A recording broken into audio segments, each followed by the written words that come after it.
All right, welcome back to the Silver and Black today here on CBS Sports Radio 1140. Hope you're doing well this morning and that you're staying safe wherever you may be. And we're going to get into now, we want to talk a little bit about the fact that undrafted free agents in the NFL. I'm shocked at how many people don't realize how important undrafted free agents are. And the reason I'm talking about this was this week on silverandblacktoday.com. By the way, check out the website that started it all here, silverandblacktoday.com. It's the only independent Raiders news source based right here in Las Vegas. Again, silverandblacktoday.com. But the piece that our own senior NFL columnist Moe Moton wrote about UNLV's Javin White, of course, Rebel to Raider now. And this is a guy who's got an opportunity to really do something, which is great, and to not only try to make the Raiders and the football team, but also to do something that will again be part of the rebuilding process and the winning process at UNLV. But Q and Chaz, I don't know if you read Mo's piece, but we're going to bring him on now. Joining us from the East Coast is our good friend Moe Moton. And Mo, you wrote about Javin White. We interviewed him on a special podcast this week. What is it for you? You wrote that, hey, this is a guy that Raider fans might want to watch. Talk a little bit about him, why he fits so well into the system, and why you think he's got a good shot at making this team and making a contribution. Well, as we all know now, the NFL defense is specifically early morning jitters there. But that's all right, man. Defenses are changing, and linebackers need to be more athletic. They have to be able to cover. I remember Paul Gunther talked to, I think it was Markel Lee. Markel Lee had shed weight last year and said, you need to be able to cover. We got Hunter Henry, Noah Fant came into the division, Travis Kelce. So a guy like Javin White coming in, with his background as a defensive back, being able to cover, I think, is a good pickup for the Raiders. Of course, the Raiders didn't want to pick up too many late round guys because they didn't know how many guys would make the roster. But they took a chance on Javin for a reason. And I think that reason is because just in case you have an injury, something happens to Corey Littleton or Kwiatkowski, you have a guy who can step in and cover the middle of the field, cover tight ends. And I think Javin White, that's where he can carve out his role, similar to a lot of undrafted free agents around the league where they're not starters per se when they come in, but they have a role. They have a set responsibility, and they can fill that role in different playing time. And I think Javin has an opportunity there for himself in that defense. Mo, don't you feel that Javin is kind of that guy that almost was built to be a Raider? He just kind of got that Raider swagger to him. He's just that kind of dude that you haven't seen out on the field for the Raiders in quite a while. He seems like he brings that. And if you look at the defense that the Raiders have been putting together, a lot of those guys are starting to have those traits. Absolutely. And the other thing is, I don't know if there's a piece or not, but he has that rookie mentality that Mike Mayock would like. I'm going to paraphrase him, but along the lines he said he basically didn't celebrate himself being signed as an undrafted free agent. He basically said, I didn't officially make the roster yet. I don't officially make it until I'm on that 53 or 55 man roster. So I think he has a mentality that he's a leader. Yeah, he wants to prove himself. His head coach talked about him as being a leader. As soon as he got to high school, he was saying, well, this guy was saying after practice, he was telling guys where to line up. He was encouraging his teammates, and this is a guy you want in your locker room, basically. And I think that fits into what Mayock looks for into his young talents coming into the league. He wants them to be hungry. He wants them to love football, which is two check boxes that Javin has. But he also wants them to be young leaders, and I think that's part of the deal of bringing him into that Raiders locker room.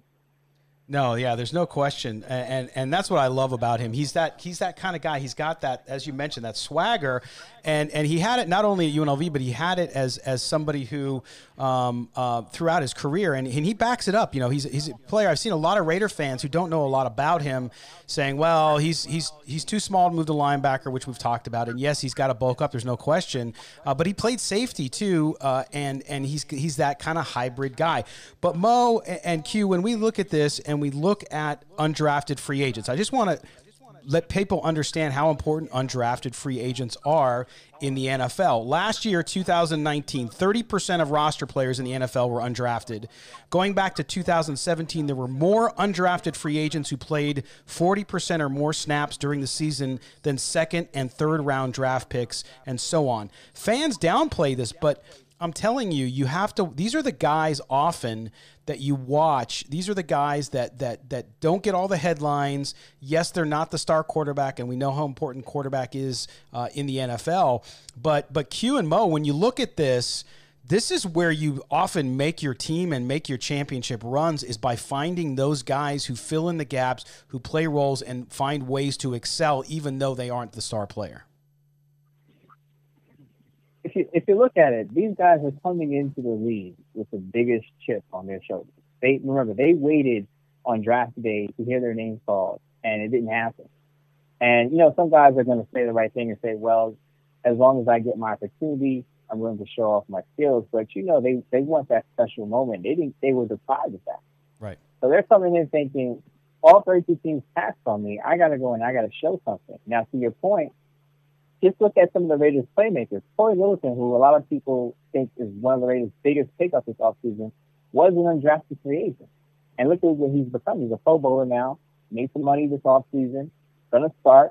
So if you're looking at it and you say, oh, these guys didn't get drafted, I'm not going to pay attention to them to make the roster. You need to start looking into some of these guys because for whatever reason, they didn't hear their names called. Maybe they're too small. Maybe they're a cleaner like Javin is. Maybe they had some issues in college with, some flags along the way. But they have the talent to play. And again, if they can just get their opportunity, they can play as well as some of these early round players that the Raiders drafted. Yeah, no question. There's no doubt about that. No, sorry about that, but I just wanted to co-sign with what he said because, he mentioned Corey Littleton. We talked about Jalen Richard. He was undrafted. Alec Ingold, he was undrafted. Keyshawn Nixon last year, he was undrafted. Going back to your point, Scott, the majority of a lot of these rosters across the league are late-round guys or undrafted guys. Yeah, no, not only that, but if you, look at some of the names, and I'm just going to mention three. One Raider, Willie Brown. Maybe people know who that is. Yeah. Warren Moon, Kurt Warner. I just picked a couple quarterbacks because they're big names. Those guys were all undrafted. So to me, when you are a football fan, I get it. Not everybody has the time that the three of us get to spend looking and studying and watching football. But even if you're a casual fan, if you look at rosters and you look at some of these guys who were able to make a difference, this is where often you make your team because, again, especially in today's NFL, guys, where you have a salary cap, you have to find players who are going to play above the grade and not take up a ton of contract and money space, right? So this is important, and this is just my word to Raider Nation out there is start to get to know these guys, study what they did in college when you have time, and because I'm telling you, this is where often your team is made or broken. And Mo, I think that when you look at Javin White, he might have to really excel at special teams to make the club and all that. But I like what he's done, and I like his opportunity. I'm biased because I went to UNLV. Yes, I'll self-admit that. But when you look at these players, what for you, Mo? If you're talking to a fan, what's the best way for them to kind of track these guys and get to know them a little bit better? First thing I would do is just take a look at the roster and listen to what some of the coaches have to say about them. And it's easier as a Google search. And you don't have access to Google, right? So if you do a quick search, a lot of these coaches will tell you what's special about some of these players. And I just talked about Javin White, high school coach, saying, one, he was a leader when he got into high school. This is a teenager leading a football team. So that's a special quality. If you're a leader at any age, that's a special quality. To show that quality at a teenage year, that's special. So you want to play like that in your locker room. The other thing is if you're a stat watcher, the type of thing is you want to see what a player can do best. And I talked about his coverage. I believe he had double-digit interceptions at UNLV. I believe it was, actually 9. So 1 fewer than 10. 9. Yep. 15 pass rates. So this is a guy who can cover the field if you need him to. And I think he'll eventually either have to roll at safety or linebacker if he can't keep on the weight. No, absolutely. And I know, Mo, you have some work coming up here. Of course, you can follow Mo at Mo, Moemoton on Twitter. He also writes for Bleacher Report, as well as a couple other sites, Just Blog Baby, and, of course, on silverandblacktoday.com, which he'll have a story on Monday on Josh Jacobs, right? Give people a preview of that one. Yeah, just basically saying, look, I know a lot of people are saying Lynn Bowden Jr. has been added to the roster. Devontae Book is there. They still have Jalen Richard, who you interviewed. And that means that Josh Jacobs could have a step back here. And I totally disagree with that. I think Mike Mayock talked about Josh Jacobs being involved in the passing game. And I think him being involved in that phase will actually give him a sophomore leap, and he'll have a great Pro Bowl year next year. Absolutely. Yeah, make sure you check that out on silverandblacktoday.com. Moe Moton, as always, my friend, thank you. Be careful out there, and we'll talk to you real soon. Absolutely. Thanks for having me. All right, that was Moe Moton. We're going to step aside. When we come back, Q, Chaz, and I are going to talk about the defensive line of the Raiders. Right? They're not getting as much love with all the additions at linebacker, all the defensive back moves the Raiders have made. What about the front line of the Raiders defense? We're going to get into that, as well as I got a quick little rant when we come back as well. Yes, I'm in a ranting mood.